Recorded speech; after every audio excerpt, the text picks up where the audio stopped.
Bonjour et bienvenue sur cette vidéo. Aujourd'hui, dans l'apprentissage de Blender, nous allons voir la leçon numéro 4 qui portera sur l'écran de bienvenue. On l'appelle le splash screen. Lorsque vous démarrez Blender pour la première fois, vous avez accès à une petite fenêtre de bienvenue. Cette fenêtre va nous permettre d'accéder à pas mal d'informations. Celle-ci se nomme splash screen.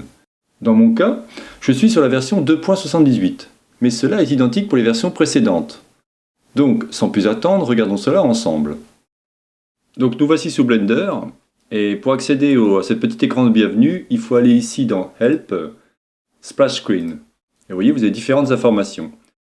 Donc comme vous pouvez voir, on a donation, crédit, release log, manuel, Blender website et Python API référence. Prenons le premier, donation. Donc on clique sur le lien, et on va accéder ici en fin de compte à un site web qui va vous permettre de donner de l'argent pour ceux qui sont intéressés. Il faut bien comprendre que Blender est une association, donc pour ceux qui sont intéressés, plus vous donnerez de l'argent, bien évidemment, plus Blender pourra progresser et vraiment être de mieux en mieux, sachant que c'est vraiment un superbe logiciel. Revenons au splash screen.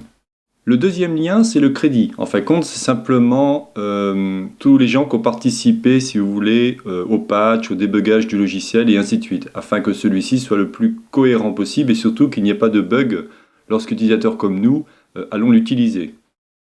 Le troisième, c'est le release log.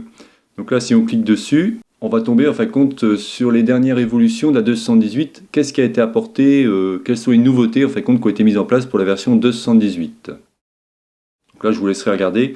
Bien évidemment, vous avez dû voir que tous les documents sont en anglais. Il y en a quelques-uns en français, mais c'est plus difficile sous Blender. Le troisième lien, c'est le manuel.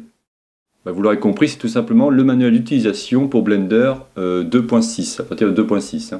Donc là aussi, toute la documentation sera en anglais, mais je peux vous garantir que pour ceux qui connaissent bien l'anglais, vous apprenez énormément de choses. C'est très complet et très bien fait. Le lien suivant, Blender Website, c'est tout simplement, vous accédez au lien blender.org, tout simplement. Donc là, je ne vais pas le faire.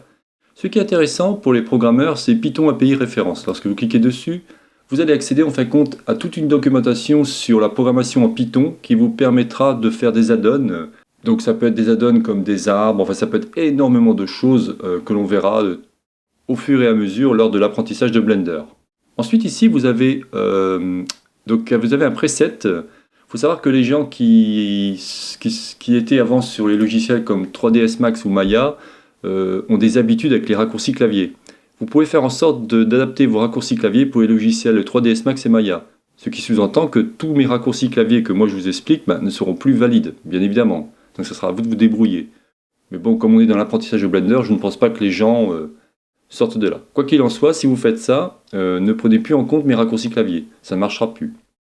Et une dernière chose intéressante, c'est ici, vous voyez, on a le Recover Last Session. C'est tout simplement la dernière session, c'est-à-dire le dernier fichier que vous avez enregistré ou fermé, tout simplement.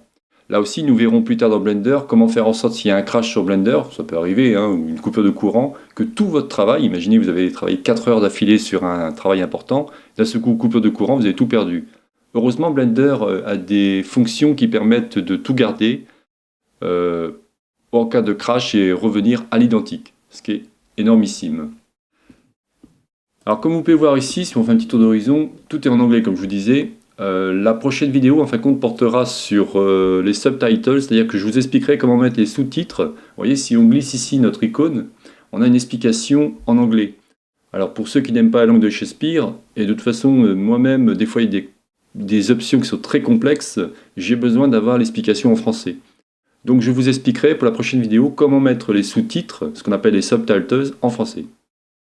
Voilà, donc c'est terminé pour cette vidéo. C'était donc la chaîne Savoir pour tous, réalisée par Jean-Michel.